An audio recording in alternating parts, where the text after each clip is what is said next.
Selamat sore Bapak Ibu semua. Ya, kita berkumpul kembali pada sore hari ini. Kita akan membahas tentang masalah di dalam tengah-tengah keluarga, ya. Bertengkar sedikit, berbahagia banyak. Betulkah demikian? Ya. Kita akan coba membahas. Ya.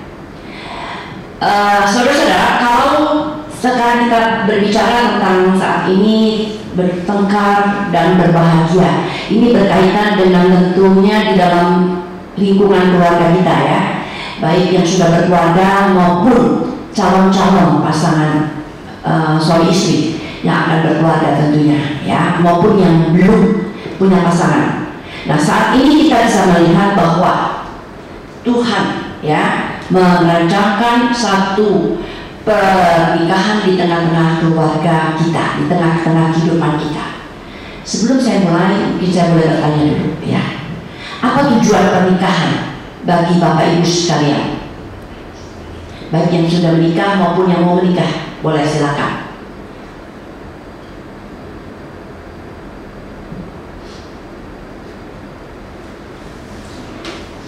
Oke, apa kira-kira tujuan pernikahan?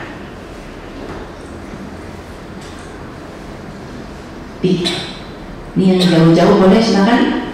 Yang dari Zoom boleh bicara.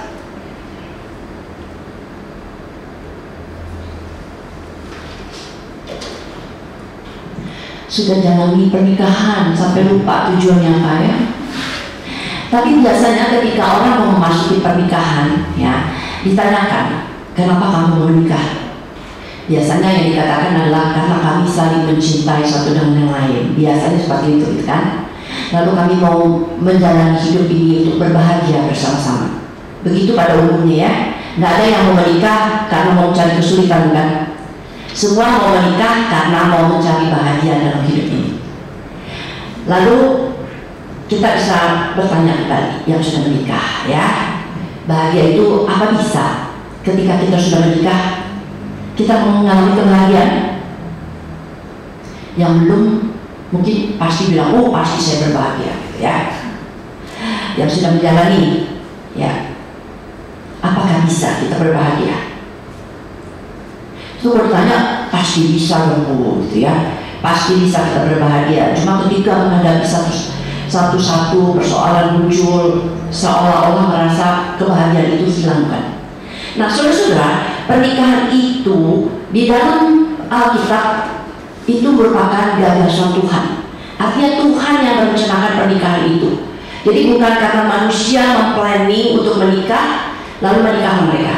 Tapi memang di dalam kitab Kejadian 2 ayat 23 dikatakan bahwa diciptakanlah laki-laki dan perempuan dan mereka menjadi bersatu, gitu, ya. Nah, itu adalah firman Tuhan. Karena ini pernikahan di dalam keluarga itu adalah gagasan Tuhan untuk mempersatukan dua orang yang berbeda, yaitu laki-laki dan perempuan, ya. Jadi tidak ada pernikahan yang sama-sama atau sejenis laki-laki dengan laki-laki atau perempuan dengan perempuan. Firman Tuhan dan jelas mengatakan laki-laki dan perempuan. Nah, kalau dua orang yang berbeda ini bersatu di dalam pernikahan, kira-kira banyak konflik nggak, ya? Banyak masalah nggak yang terjadi ketika dua orang yang berbeda bersatu? Kita belum lihat latar belakangnya, tapi baru melihat laki-laki dan perempuan. Laki-laki berbeda dengan perempuan, ya. Saya tidak akan membahas lebih jauh tentang laki-laki dan perempuan, dan kita tahu lah, ya, laki-laki seperti apa, perempuan seperti apa. Dan ketika itu bersatu setiap hari, ketemu dia juga, gitu, ya. Kira-kira apa ya yang terjadi dalam hidup ini? Kalau masih pacaran enak, ya, ketemunya sekali-sekali. Pas ketemu memang lagi, ya, ingin ketemu, gitu, ya. Semua manis-manis kelihatan. Tapi ketika menikah, maka tidak ada lagi yang bisa ditutupi, gitu, ya. Kebiasaan kita, apapun yang kita lakukan, pasangan kita sudah tahu, gitu, ya. Harusnya sih, gitu, ya. Jadi apakah bisa pernikahan dari dua orang berbeda ini bisa berbahagia? Ya, jawab sendiri dulu, ya, Bapak Ibu, silakan.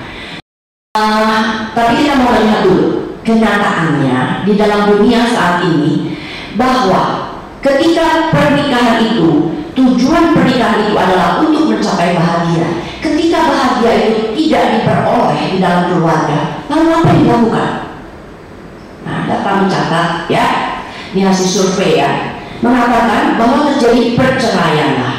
Ketika mereka waktu di depan mimbar di peneguhan pemberkatan nikah, lalu mereka menyatakan janji mau setia sampai mati karena mereka mau berjalan bersama-sama untuk dengan tujuan mau berbahagia. Ketika kebahagiaan itu tidak diperoleh di tengah-tengah keluarga, maka seringkali orang mengambil jalan putus hubungan pernikahan.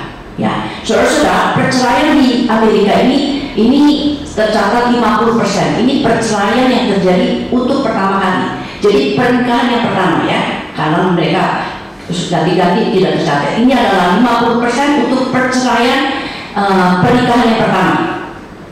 Bagaimana dengan Indonesia?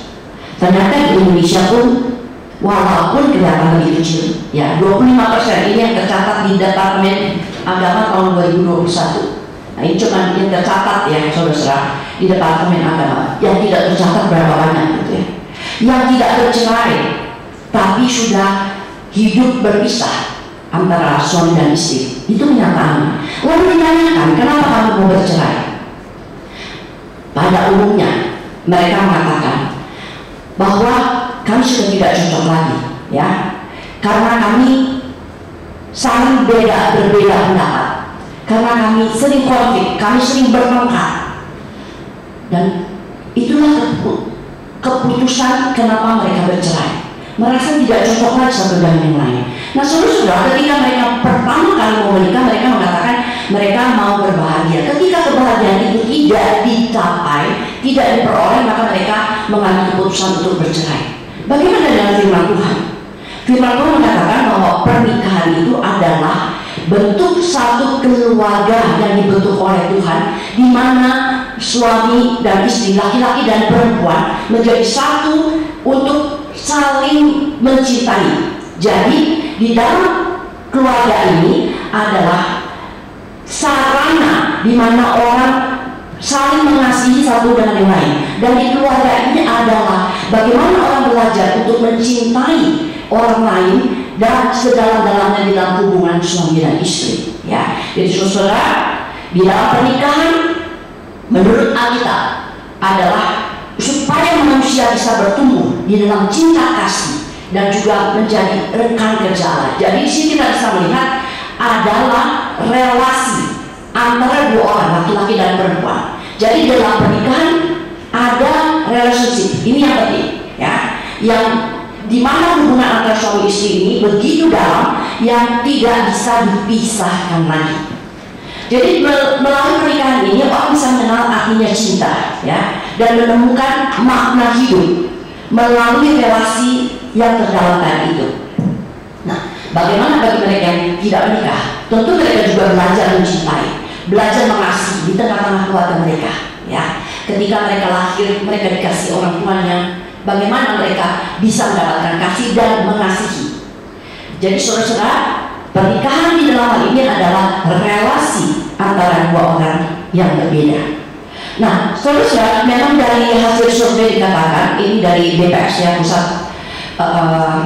Badan Pusat Statistik Indonesia, penyebab utama dari perceraian adalah karena pertengkaran, karena perselisihan yang tidak pernah terselesaikan. Itu sekitar 60%. Ini data tahun 2020 ya, saudara. Dan kita bisa melihat akibat dari pertengkaran dalam keluarga itu bisa mengakibatkan yang pertama tadi perceraian, ya, perceraian yang cukup tinggi. Di Indonesia makin lama makin tinggi ya. Setiap tahun ada peningkatan perceraian. Kemudian kita bisa melihat juga akibat dari pertengkaran ini ada kekerasan dalam rumah tangga, baik fisik, baik seksual, baik psikologis, verbal, dan juga ekonomi. Ya, jadi saudara, di dalam data ini juga dari BPS ini dikatakan bahwa kekerasan dalam rumah tangga ini akibat pertengkaran dalam rumah tangga secara 31%. Baik yang dialami oleh para perempuan dan anak-anak, dan juga sekarang tidak kalah juga ya, ada laki-laki juga yang mengalami kekerasan dalam rumah tangga, istrinya yang jarang gitu ya. Jadi bukan suami yang jarang, sekarang perempuan juga ada yang jarang ya. Jadi hati-hati juga waktu memilih pasangan, tentunya bagi yang muda-muda ya. Kemudian juga kekerasan dalam rumah tangga dalam hal seksual. Di sini dikatakan 30%. Ya, seksual ini bisa baik yang dialami oleh perempuan maupun bagi anak-anak gitu ya. Anak-anak mengalami kekerasan seksual bukan saja dari orang yang tidak dikenal, bahkan oleh orang tua kandungnya sendiri. Nah, saudara-saudara, selain itu juga ada kekerasan dalam rumah tangga karena secara psikologis. Jadi bukan menyakiti fisik, tetapi mereka menyakiti secara psikologis sehingga mengakibatkan juga orang-orang mengalami tekanan yang ada di dalam rumah tangga ini. Lalu kemudian juga ada kekerasan secara ekonomi ya. Kekerasan ekonomi ini adalah dimana ya mungkin istri tidak dinafkahi oleh suami atau mereka saling bertengkar tentang ekonomi ya. Nah, kemudian kita bisa melihat juga adalah masalah-masalah terhadap anak dan anggota keluarga. Jadi akibat dari pertikaian atau pertengkaran yang terjadi dalam rumah tangga yang mengakibatkan kekerasan dalam rumah tangga, kemudian bisa mengakibatkan masalah terhadap mental bagi anak-anak. Ya, bukan cuma fisik. Kalau kekerasan fisik mereka mengalami fisik, tapi juga mengalami dampak terhadap mental daripada anak-anak itu. Juga bisa berdampak kepada kepribadian. Kalau terus-menerus mengalami kekerasan di dalam rumah tangga, menimbulkan kepribadian si anak juga ini akan mengalami masalah. Ya. Lalu juga pengaruh kepada sosial, hubungan mereka kepada orang lain. Contoh, ketika anak-anak ini mengalami kekerasan dalam rumah tangga, seringkali mengalami kekerasan fisik. Anak merasa tertekan, anak merasa takut, tapi dia tidak bisa melawan. Dia terus mengalami kekerasan itu, mengakibatkan dia mengalami kelainan atau mengalami perubahan di dalam mental, ya. Sehingga dia tidak menyukai hal itu. Tapi saudara-saudara, ketika hal itu tidak disukai terjadi di rumah keluarganya, ketika mereka menikah, seringkali mereka melakukan juga kekerasan kepada anggota keluarganya. Jadi saudara bisa melihat dampaknya. Keluarga yang tidak harmonis bisa menimbulkan keluarga berikut, generasi berikutnya yang tidak harmonis. Mereka tidak suka dilakukan kekerasan, tapi mereka juga di bawah alam sadar mereka meniru kelakuan daripada orang tuanya. Apa yang pernah dialaminya tidak disukai, tapi mereka lakukan. Dan itu berdampak juga kepada anak-anak dan keturunannya. Jadi saudara bisa lihat siklusnya demikian ya. Jadi dampaknya bukan hanya kepada anak, tapi kemudian kepada keturunan berikutnya. Apalagi kalau sudah mengalami kepribadian yang berbeda. Kalau terus menerus, maka dia akan mengalami karakter yang kelainan karakter yang disebut disorder gitu ya, atau bermacam-macam kelainan kepribadian. Itu juga akan menimbulkan dampak bagi dia berrelasi, bagi kehidupan seseorang di dalam anggota keluarganya. Nah, saudara-saudara, sekarang kita melihat rumah yang seharusnya menjadi tempat yang aman dan tempat naungan bagi kedua anggota keluarga menjadi tempat yang menakutkan. Wow, kalau rumah itu sudah menakutkan, bagaimana mereka bisa bertumbuh dengan normal? Bagaimana mereka bisa bertumbuh dengan benar? Ya. Jadi saudara-saudara, di sini kita bisa melihat bagaimana pertengkaran itu memberikan dampak yang kurang atau yang tidak baik di dalam kehidupan anggota keluarga kita. Kemudian kita bisa melihat mengapa orang bertengkar, ya. Siapa di sini yang tidak pernah bertengkar? Semua pernah bertengkar ya? Atau ada yang tidak pernah bertengkar? Mungkin ada yang tidak pernah bertengkar karena tidak pernah bertemu kali ya, gitu ya. Tidak pernah bersua, ya jarang bertengkar jadinya.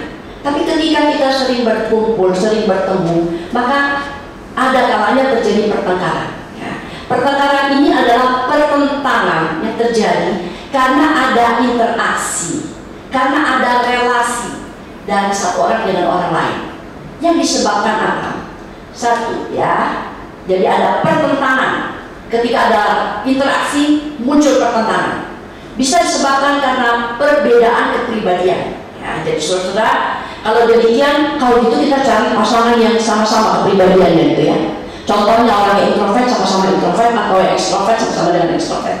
Itu juga tidak menjamin. Bukan berarti orang yang ekstrovert harus cari ekstrovert, introvert cari dengan introvert.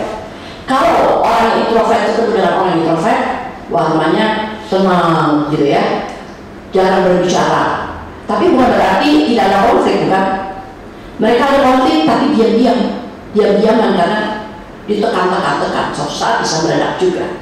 Kalau rumahnya orang yang ekstrovert mungkin rumahnya rame gitu ya, karena dua-dua suka berbicara, suka mengeluarkan pendapat gitu ya. Lalu apakah kalau demikian harusnya ketika menjadi pasangan itu sama-sama punya kepribadian? Tidak juga, saudara.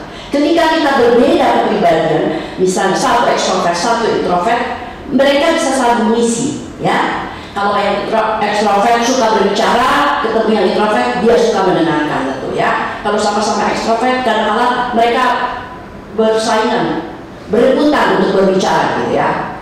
Lalu kita juga bisa melihat ketika kepribadian yang berbeda ini, mereka bisa saling mengisi satu dengan yang lain, ya. Mereka bisa saling menopang. Satu yang sukanya mengerubu, satu yang bagiannya mengerem. Ya. Nah, inilah indahnya ketika ada perbedaan yang bisa saling mengisi untuk pertumbuhan. Nah, saudara-saudara, kita bisa juga melihat masalah-masalah kecil ketika perbedaan kepribadian ini. Yang satu suka hal-hal yang teratur, rapi, gitu ya. Yang satu suka yang agak sembrono, impulsif gitu ya, meledak. Lalu ketemulah mereka berdua ya. Untuk masalah kecil aja, barang taruh diletakkan sembarang yang satu supaya rapi, maka terjadilah pertengkaran ya. Kamu selalu meletakkan barang, membuat rumah kacau.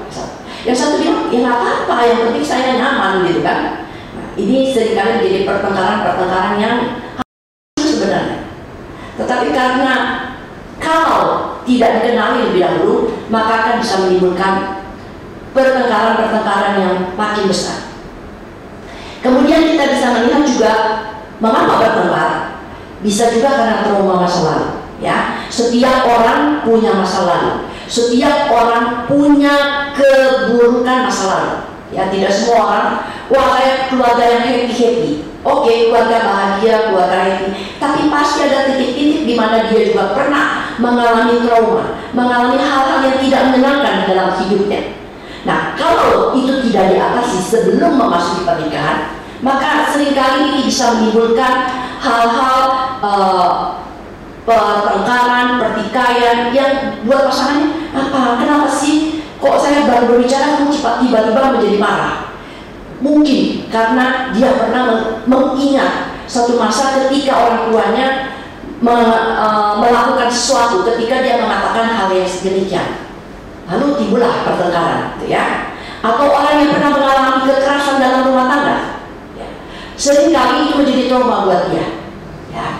Apalagi kekerasan seksual, itu sangat trauma, ya, buat dia. Lalu ketika dia memasuki pernikahan, kalau itu belum diselesaikan, maka ketika itu ada hubungan antara suami dan istri, itu bisa menimbulkan trauma juga kepada pasangan-pasangan suami istri ini.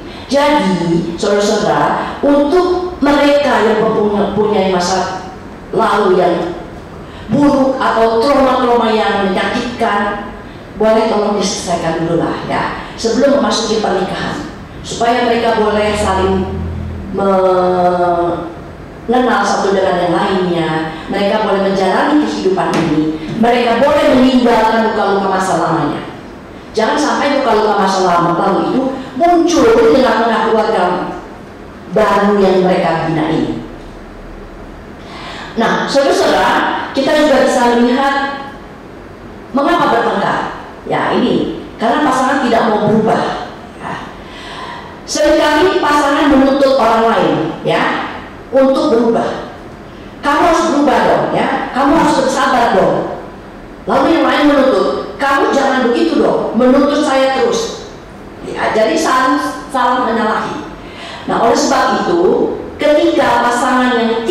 mau berubah, tentu merasa diri sudah, ini diri saya loh, jangan minta saya berubah ya.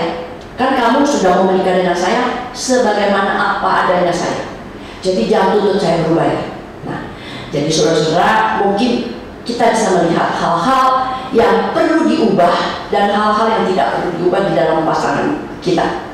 Oleh sebab itu, kita perlu mengenal dulu pasangan kita ya. Kalau yang belum menikah, kenali dulu pasangan belum menikah. Kalau yang sudah menikah, maka nanti ada langkah-langkah berikut bagaimana bisa mengubah yang sudah terlanjur menikah, gitu ya. Jadi apalagi kalau ada pasangan kita yang kecanduan, nah ini ya, kecanduan macam-macam, kecanduan alkohol, kecanduan pornografi, kecanduan narkoba, dan kecanduan-kecanduan yang lain. Nah ini juga harus dimana mereka menyadari diri dulu sehingga mereka mau berubah untuk tidak meneruskan kecanduannya. Kemudian kita bisa melihat mengapa mereka bertengkar. Karena mereka tidak memberikan diri 100%. Artinya tidak ada trust satu dengan yang lain. Ada hal-hal yang disembunyikan antara suami dan istri. Ya, ketika ketahuan, wah suami saya ternyata seperti ini ya, meledak, terjadi pertengkaran. Ya, entah itu di dalam hal-hal pribadi, dalam hal keluarga, atau di dalam hal-hal keuangan. Ya. Oleh sebab itu, marilah kita kenali dulu ya, kenapa kita bertengkar. Ada bermacam-macam penyebab pertengkaran. Yang tadi sudah kita bahas. Perbedaan kepribadian, trauma masa lalu, pasangan tidak mau berubah dan tidak memberikan diri 100%. Jadi ada hal-hal yang kita sembunyikan dalam diri kita, yang kita tidak mau orang lain tahu. Saudara-saudara, kalau demikian, apakah pertengkaran itu diperlukan? Kita perlu nggak bertengkar? Perlu. Perlu ya bertengkar. Kalau bilang perlu, coba kita lihat ya. Perlu bertengkar, tapi bukan terus-menerus bertengkar tentunya ya. Pertengkaran itu ada yang konstruktif dan destruktif. Kalau pertengkaran itu destruktif, maka melalui pertengkaran ini dari hal perbedaan kita bisa menemukan apa persamaannya dari pertengkaran kita ya. Kemudian kita bisa mengenal pasangan kita sesungguhnya seperti apa dari pertengkaran yang terjadi. Selain kita bisa mengenal pasangan kita juga bisa mengenal diri kita. Belajar untuk mengenal diri dan mengenal pasangan. Dalam hal ini, pertengkaran juga kalau itu konstruktif, maka ini bisa memperkuat relasi, bisa makin bertumbuh. Kenapa? Ketika kita tahu hal ini menyebabkan kita bertengkar, lalu oh ini loh yang menyebabkan dia marah, kita tahu, akhirnya kita perbaiki hubungan kita, tidak lagi melakukan hal demikian ya, sehingga pasangan suami istri makin mengenal pasangan, makin memperbaiki relasinya, dan juga makin bertumbuh. Dan tadi kita bisa melihat kalau di dalam pertengkaran ini karena ada pertengkaran, karena ada perbedaan baik persepsi maupun tingkah laku, maka kita bisa menemukan oh ternyata ada kesamaannya loh ketika melalui pertengkaran ini. Jadi tidak melulu melihat perbedaan. Lalu kita juga bisa belajar mengatasi masalah. Kalau kita punya masalah seperti ini, maka bagaimana kita bersikap bersama-sama, mengambil solusi apa yang harus kita lakukan ya. Jadi saudara-saudara, di dalam pertengkaran yang konstruktif ini kita juga bisa melihat bahwa kita bisa berkomunikasi tentang hal-hal yang sulit. Bukan hanya hal-hal yang mudah, tapi ketika ada hal-hal yang sulit, kita bisa menemukan hal-hal di mana titik-titik yang bisa kita lakukan untuk kita bisa menemukan solusinya. Nah, saudara-saudara, ketika kita mengalami satu konflik atau pertikaian, ada 3 hal yang sering dilakukan orang. Yang pertama adalah kita fight, kita hadapi, sama-sama kita belajar. Itu yang konstruktif tadi ya. Kita sama-sama belajar untuk mengembangkan, mengetahui, mengenal pasangan kita, kemudian kita bagaimana mengelola konflik itu, dan akhirnya kita bisa menemukan solusinya. Tetapi juga ada orang yang mengambil sikap adalah fly, artinya lari. lari dari masalah. Mereka tidak mau menghadapi masalah, mereka lari. Lalu ada juga yang freeze, berdiam, denial. Artinya mereka mengatakan, oh itu bukan masalah, tapi dia diam aja gitu. Nah, jadi saudara-saudara, ambil sikap yang tepat ketika kita menghadapi masalah. Bukan untuk dipertentangkan perbedaan, tapi bagaimana menemukan persamaan supaya kita bisa mendapatkan solusinya. Ya. Jadi pertengkaran itu diperlukan ketika pertengkaran itu bersifat konstruktif, membangun hubungan atau relasi, bukan untuk menjatuhkan pasangan kita, bukan untuk membuat buruk relasi kita dengan pasangan. Saudara-saudara, kalau tadi ada yang kita melihat demikian, kalau kita berantem, bertengkar, rasanya lelah juga gitu kan ya. Setelah bertengkar, emosi, tekanan darah tinggi, jatuh berdebar-debar, rasanya capek gitu kan. Tapi saudara-saudara, apakah dengan tidak bertengkar lalu kita akan menjadi tenang-tenang saja? Tadi lagi gitu ya, ada masalah, anggap jangan ikutin, udahlah, gak usah diributin, tidak diselesaikan masalahnya. Akhirnya dia melarikan diri, menganggap bahwa tidak ada masalah, gitu ya. Nah itu tidak menyelesaikan masalah, saudara. Kenapa? Karena ketika dia lari dari masalah, masalah itu tetap ada, bukan? Tetap ada dan hadir dalam kehidupannya. Ketika dia biarkan, makin lama makin masalah itu makin banyak. Satu saat akan meledak, menjadi seperti bom atom yang lebih besar. Ya. Oleh sebab itu, ketika ada masalah, ada pertentangan, selesaikan terlebih dahulu. Jangan tunggu nanti, tunggu udah banyak, gitu ya. Tapi bagaimana kita bisa menyelesaikan satu demi satu? Oleh sebab itu kita juga perlu belajar bagaimana cara bertengkar yang positif. Yang pertama adalah kenalilah dirimu dan pasanganmu. Jangan menganggap bahwa saya sudah mengenal diri saya. Saya tahu saya dari keluarga mana, nama saya apa, saya lulusan apa, saya bisa apa. Tapi kenali dirimu lebih dalam, gitu ya. Apa yang tersembunyi yang orang tidak tahu, kenali diri. Kalau kita sudah mengenal diri kita sendiri, maka kita akan mudah untuk mengenal pasangan kita. Jadi jangan menuntut pasangan kita menuntut pasangan kita untuk mengenal diri kita, tapi kita juga harus mengenal pasangan kita. Sebelumnya tentu kenali diri kita masing-masing. Nah, saudara-saudara, untuk ini memang ada assessment atau ada tes-tesnya yang mempermudah untuk mengenal diri kita masing-masing dan untuk mengenali pasangan. Ya. Ada untuk pasangan, untuk diri kita dan untuk pasangan. Nah, biasanya kalau di sini kita lakukan untuk dalam pranikah, ya. Jadi kalau saya akan bawakan ini atau saya lakukan assessment ini, kadang-kadang pasangan itu mengatakan, oh ternyata pasangan saya seperti ini. Jadi sebelum menikah lebih baik tahu dulu pasanganmu seperti apa, supaya tahu bagaimana menghadapi pasanganmu ini, gitu ya. Nah, saudara-saudara, yang harus kita tahu adalah bahwa kita semua adalah orang yang berdosa, punya kesalahan, bisa salah, tidak sempurna, dan juga orang yang berdosa. Ya. Jadi jangan anggap pasangan kita ini seperti mereka yang tidak bisa salah. Ya. Kita sama-sama punya bisa salah, kita sama-sama punya kelemahan, kita sama-sama punya masa lalu yang tidak baik, gitu ya. Jadi biarlah kita mulai menghargai diri kita dan juga pasangan kita. Orang yang sudah mengenal diri dan mengenal pasangan tentu diharapkan akan mengurangi pertengkaran. Tapi bukan berarti tidak ada pertengkaran, ya. Kemudian yang kedua adalah bagaimana kita bertengkar yang positif. Ungkapkan perasaan negatif dengan cara yang positif. Ya, di Amsal 15 ayat 1 dikatakan, jawaban yang lemah lembut meredakan kegeraman, tetapi perkataan yang pedas membangkitkan marah. Ya, perkataan yang lemah lembut. Kita punya satu masalah misalnya, tetapi ketika kita menghadapi satu dengan suara yang keras bisa menimbulkan masalah yang lain.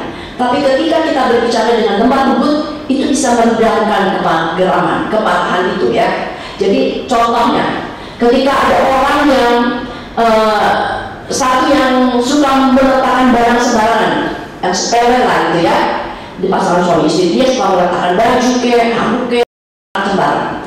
Lalu dia marah gitu kan. Ini misalnya suami gitu ya, istrinya marah. Kamu memang selalu meletakkan barang sembarangan ya, membuat rumah berantakan ya. Kira-kira suaminya marah. Kamu selalu berlaku seperti ini, membuat rumah kacau, membuat negara, membuat makin kacau suasana. Ketika dikatakan demikian, coba beda ya.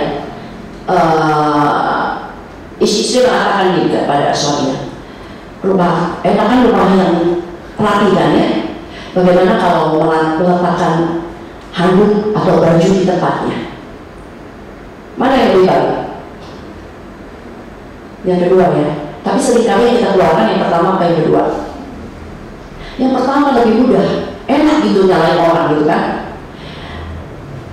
Oleh sebab itu memang ini perlu dilatih ya, perlu latihan bagaimana kita bersikap dengan mengungkapkan sesuatu yang negatif, mau marah tentunya, menegur orang, tapi tentu dengan cara yang positif ya. Jadi kita perlu berlatih ya. Tentunya di dalam hal ini ada juga orang yang kelihatannya tenang-tenang, ya mau katakan apa-apa, tapi sebenarnya dia disimpan, dia pendam gitu ya. Nah ini juga tidak baik. Kelihatannya tenang di luar, tapi sebenarnya arus di bawah kencang sekali. Jadi saudara, ketika ada sesuatu hal yang tidak beres, katakanlah dengan cara dilihat caranya yang dengan cara yang positif dan baik tentunya. Ketika pasangan tidak mampu untuk mengendalikan emosi, memang membuat sering terjadinya pertengkaran, menyebabkan pertikaian. Dan kalau sudah sering bertengkar, seringkali untuk mencapai solusi susah sekali gitu ya, karena udah emosi dulu, udah marah dulu. Saudara saya, kemudian yang berikut kita bisa melihat ketika ada pertengkaran, ada saat untuk berdiam dan berdoa. Di Amsal 20 ayat 3 dikatakan, terhormatlah seseorang jika ia menjauhi perbantahan, tetapi setiap orang bodoh membiarkan amarahnya meledak. Jadi saudara, ada saatnya di mana kita perlu berdiam diri untuk introspeksi diri, bukan lari dari permasalahan. Kita berdiam diri, ada nggak salahnya dalam tadi?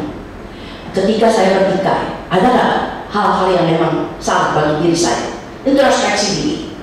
Kemudian kita bisa berdiam diri dan kita berdoa, mohon pimpinan Tuhan supaya Tuhan memberikan jalan ketika kita menghadapi suatu persoalan.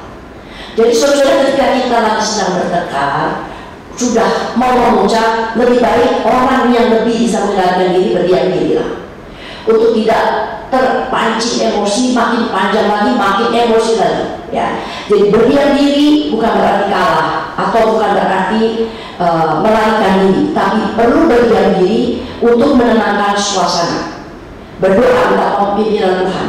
Kemudian ada waktu yang tepat, bicarakan masalah itu bersama-sama kembali. Jadi bukan untuk didiamkan selamanya, tapi cari waktu yang tepat untuk berbicara. Ada masalah seperti ini, bagaimana kita menghadapinya. Nah, ketika hati lagi tenang, maka akan lebih mudah kita berbicara daripada lagi emosi berledak-ledak. Emosi berledak-ledak, pikiran kita akan jadi kacau dan bisa mengambil keputusan yang tidak baik. Oleh sebab itu, carilah waktu yang tenang, waktu yang tepat untuk dibicarakan ya. Dan jangan lupa hadirkan Tuhan dalam setiap kondisi kehidupan keluarga kita. Yang berikut ya, cara bertengkar yang positif kita tahu adalah unconditional love, cinta yang tak bersyarat dan rela berkorban. Ketika kita mengambil keputusan untuk mau menikah, maka disitulah kita harus mengatakan, saya harus mempunyai cinta yang tanpa syarat dan rela berkorban kepada pasangan kita. Cintailah pasanganmu dan terimalah keberadaan dirinya sebagaimana dia ada. Jangan diungkit-ungkit masa lalu dia ya. Tapi bagaimana kamu sudah tahu dia seperti ini, kamu terima keadaannya seperti ini ya. Cintai pasanganmu, hargai dia, dan ekspresikan diri cinta itu dengan benar ya. Saudara-saudara, setiap orang unik pada dirinya, tidak ada yang sama. Jangan hanya melihat kelemahannya, tapi temukanlah kelebihannya apa. Jadi saudara, baik kita bisa melihat perbedaan-perbedaan ya, bukan cuma karakter atau kepribadian, bukan cuma latar belakang keluarga, tapi juga latar belakang budaya, sosial ya, dan pola pikir yang berbeda seringkali menimbulkan pertengkaran kalau tidak dikelola dengan benar. Saudara-saudara, kita bisa melihat di dalam 1 Korintus 13 ayat 4 sampai 7 dikatakan demikian, saya bacakan ya. Kasih itu sabar, kasih itu murah hati, ia tidak cemburu, ia tidak memegahkan diri dan tidak sombong.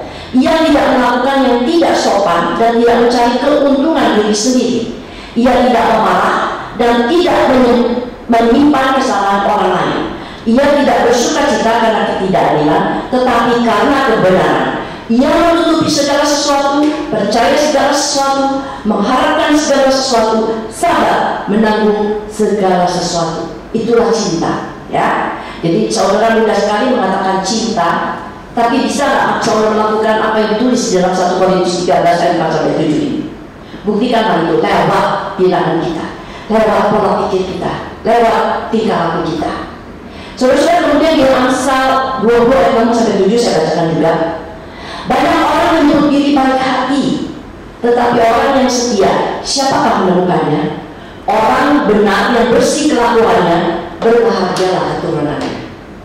Siapa yang membuat berbahagia adalah orang yang benar, yang bersih kelakuannya, ya, yang bukan cuma dilihat di luar baik hati, tapi hatinya sungguh-sungguh baik. Ya. Kemudian setiap orang, saudara-saudara, di dalam kebutuhan manusia, setiap orang butuh untuk dicintai dan mencintai. Ya, jangan lupa ini. Oleh sebab itu, ekspresikan cinta dengan benar. Jadi kalau bagi pasangan-pasangan yang sudah lanjut atau sudah di atas 10 tahun, ekspresikan cinta itu. Jangan, adik gue udah tahu kok saya cinta sama dia, tapi tidak pernah mengekspresikan cinta itu dengan pasangan. Jadi ekspresikannya.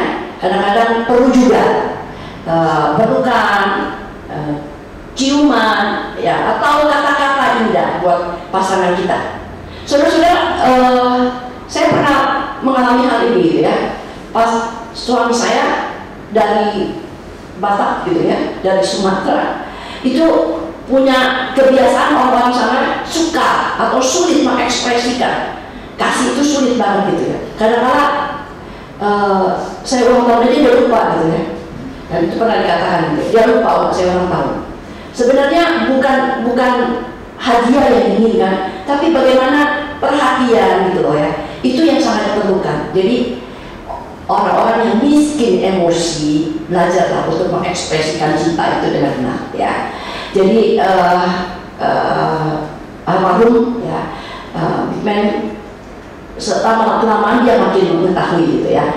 Awal-awal saya memang agak sulit. Dia dalam belakang berbeda, saya juga berbeda bertolak belakang. Kepribadian saya sama dia bertolak belakang.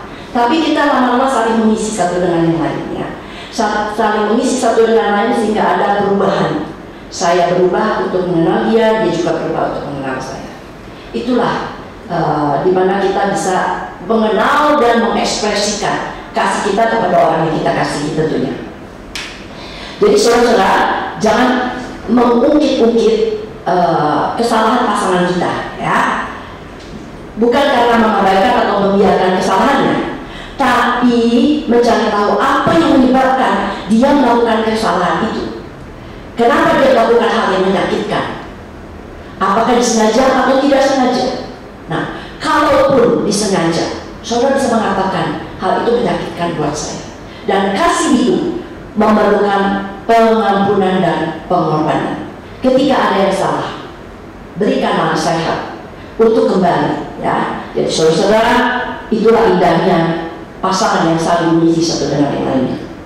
Kemudian kita bisa melihat yang berikut adalah cara pendekatan yang positif adalah perlu waktu proses untuk berubah.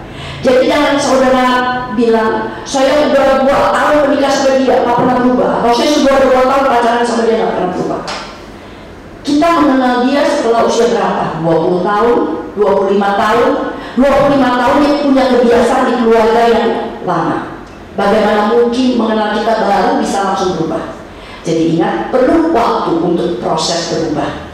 Yang kita perlu lihat adalah adakah keinginan dia untuk berubah. Ya, sehingga kita bisa melihat bahwa adanya ketekunan dia. Ya, jadi kita perlu menunggu waktu untuk bisa melihat hasilnya. Ketika merasa pasangan tidak bisa berubah, maka berubahlah untuk dirimu sendiri. Ubahlah dirimu, mulai dari diri kita.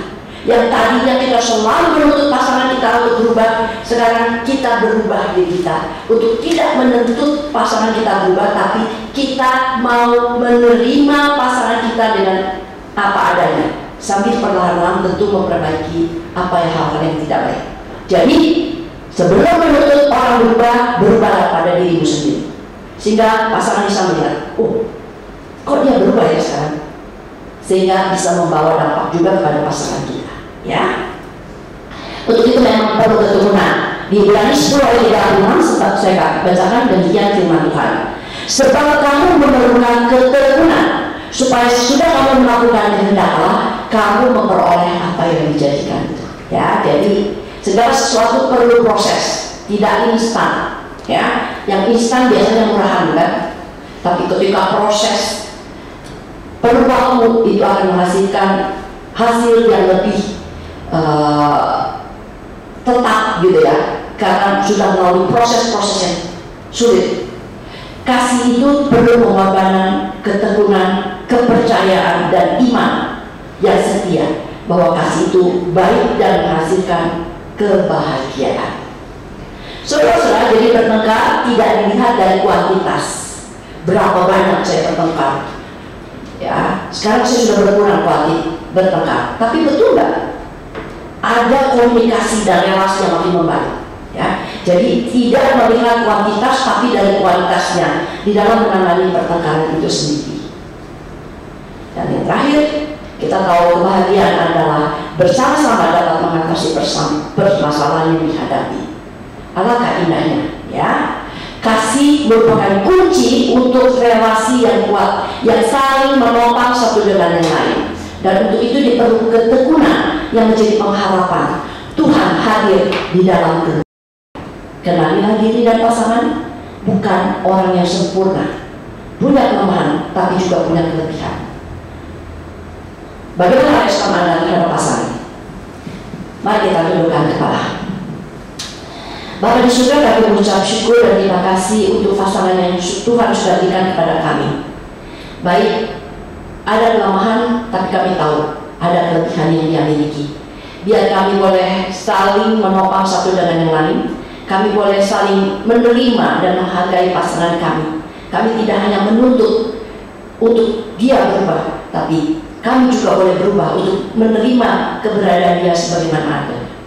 Tuhan mampukan kami untuk mengasihi pasangan kami, untuk memberi, bukan hanya menuntut apa yang bisa diberikan.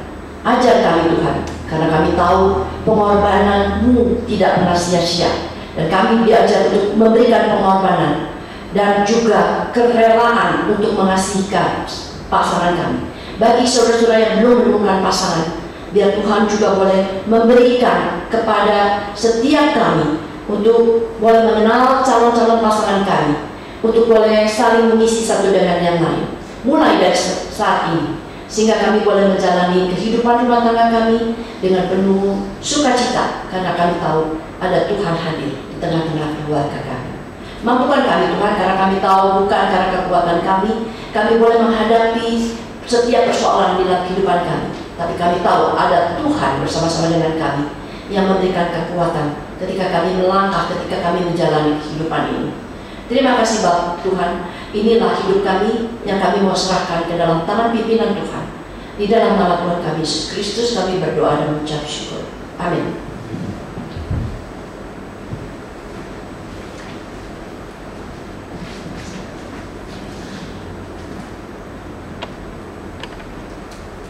Bapak Ibu, mungkin ada pertanyaan, boleh ditanyakan ya. Yang di Zoom, apakah ada yang ingin ditanyakan?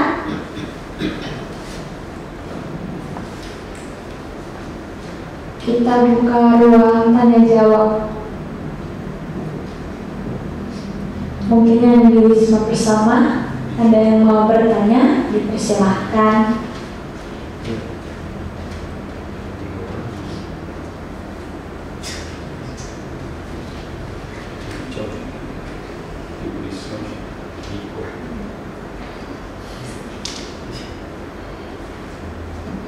Boleh tuh nanya? Silahkan Pak Ucok. Oke, terima kasih Bu Beta atas firman Tuhannya, Pak Ustaz juga atas sharingnya. Pertanyaan dari saya kan ada dua kali ya. Satu terkait pertengkaran gitu ya. Pada umumnya kalau kita belajar psikologi pernikahan gitu, di situ ada bahasa bahwa tiap manusia itu punya bahasa kasih yang berbeda-beda gitu. Masalah ada 5 bahasa kasih masing-masing orang gitu ya. Nah, seringkali pertengkaran yang terjadi itu karena tadi ada perbedaan bahasa kasih gitu. Mungkin yang satu bahasa kasihnya adalah service, act of service gitu, sedangkan pasangannya misalnya mungkin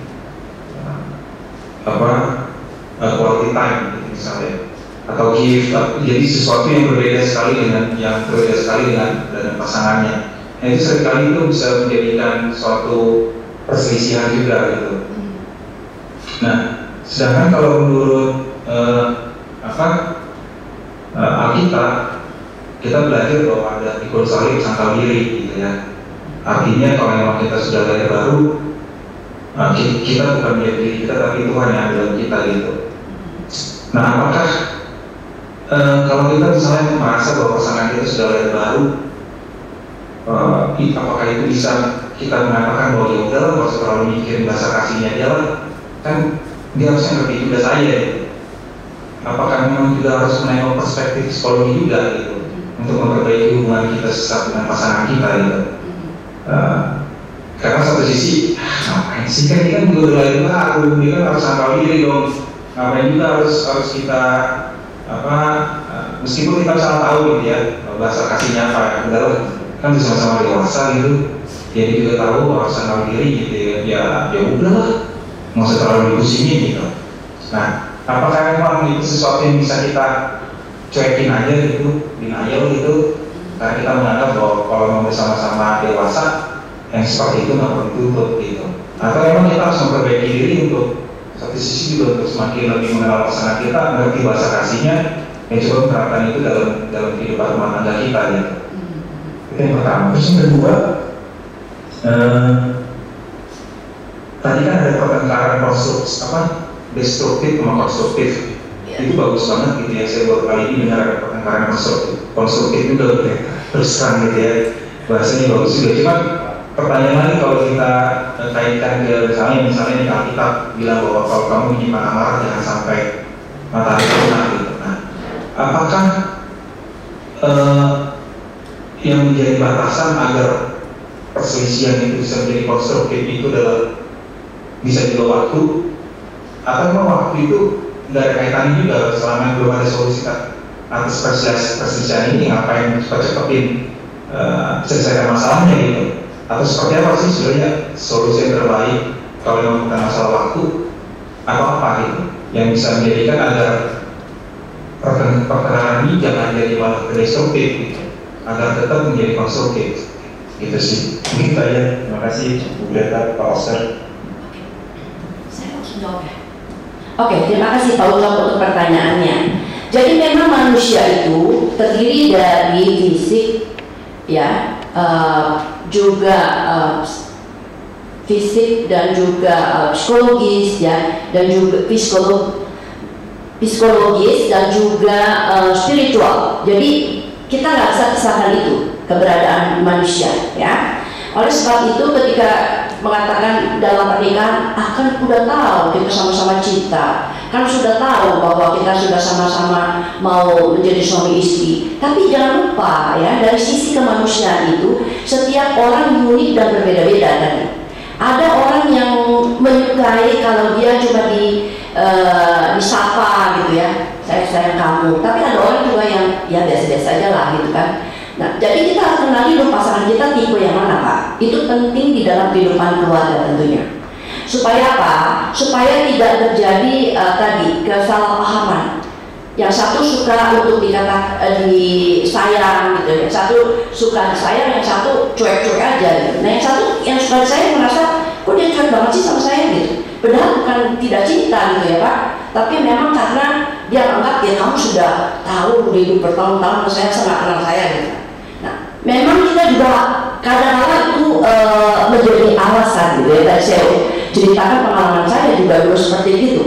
Sudah bertahun-tahun ya memang kebiasaan suami saya ya udah gitu, pokoknya saya hidup bertanggung jawab kan buat keluarga, mengasihi. Tapi ada satu sentuhan yang tidak dilakukan yang kalau boleh dikatakan waktu itu dilupakan, diabaikan lah ya. Ya salah satunya tadi perhatian ketika anak ulang tahun ya, atau pasangan ulang tahun, lalu sentuhan gitu, memeluk ya. Kadang-kadang udah puluhan tahun nikah mau jalan-jalan tangan aja rasanya risih gitu ya, Pak ya. Padahal kalau waktu pacaran rasanya kepengen banget pegangan tangan gitu. Nah itu juga mungkin buat bapak-bapak biasa, tapi buat ibu-ibu kadang-kadang sentuhan itu berarti sekali, Pak ya.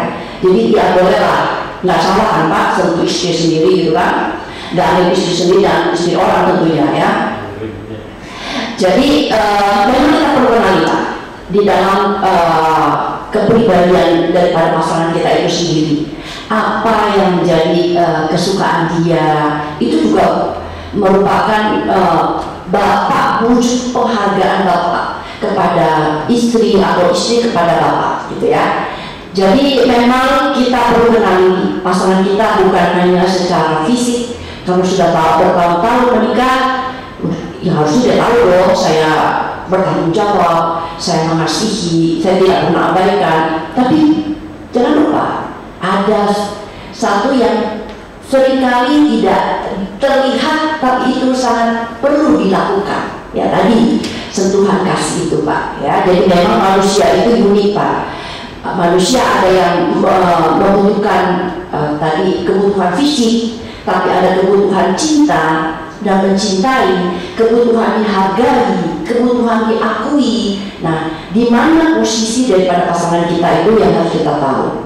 Ya, jadi Bapak boleh lakukan itu, bukan langsung kamu sukanya dia apa ya? Tapi kita bisa ngamatin kan, ketika kita melakukan sesuatu dia mempunyai respon yang baik, atau kita tidak melakukan dia diam saja. Ya, kita boleh saling tentunya berkomunikasi deh Pak dalam hal ini, apa yang disukai dan apa yang tidak disukai. Kemudian yang berikut adalah tadi konstruktif ya, pertengkaran yang konstruktif. Jadi memang ada hal-hal di mana ketika kita bertengkar, kita menemukan sesuatu yang tidak kita dapatkan sebelumnya. Misalnya dia marah untuk sesuatu hal yang buat kita, kenapa sih kamu marah gitu loh. Tapi ketika kita tanyakan kenapa penyebabnya dia marah, ketika misalnya kita mengatakan sesuatu dia marah, padahal buat kita kok dia tersinggung ya. Nah, kalau kita tanyakan, kita tahu misal mungkin ya, kemungkinan perkataan itu adalah perkataan yang pernah dia tidak sukai, yang pernah diterima dari orang tuanya kepada dia. Sekarang pasangan yang melakukan ini, dan itu keungkit lagi gitu, seperti luka yang dikorek lagi. Nah itu seringkali timbul yang tidak kelihatan Pak, tapi begitu kita bisa melihat ada pertengkaran dan kita tahu sebabnya apa, kita belajar untuk tidak meneliti dia lagi hal-hal yang seperti itu gitu ya. Jadi di dalam pertengkaran ini seringkali kita bisa saling mengenal, oh dia begitu karena ini loh ya, dia marah karena dia punya memori di masa lalunya, orang tuanya memperlakukan dia seperti itu yang tidak dia sukai, sekarang dilakukan oleh pasangannya, membuat dia marah, dia keingetan seperti apa yang lalu. Jadi kita kenalan satu lagi, oh dia suka seperti ini ya. Kemudian waktu kita ribut, kita juga tanyakan apa masalahnya. Waktu saya suami saya tidak mengucapkan ulang tahun saya larang gitu loh, tapi saya diam aja. Ya, saya bukan tipe orang yang waktu itu meledak-ledak gitu. Terus dia bingung, kenapa kamu mau diam aja hari ini gitu loh ya. Lalu saya katakan, kamu nggak ingat ini hari apa? Lalu, oh iya. Jadi setelah itu dia berusaha untuk mengingat ya. Jadi kalau saya tidak ada pertengkaran atau perselisihan pada waktu itu, mungkin dia lewat aja gitu, dia nggak pernah sadari. Tapi ketika waktu itu dia sadar, oh ya, saya ingin disapa gitu ya misalnya. Jadi melalui pertengkaran kita bisa mengenal apa maunya pasangan kita, kenapa dia seperti itu. Itu contoh Pak ya, mungkin banyak contoh yang lain. Bisa menjawab Pak Ujang atau ada yang lain? Mungkin pengalaman Bapak dan Ibu. Terima kasih Bu Greta sudah menjawab. Oke, sama-sama Pak.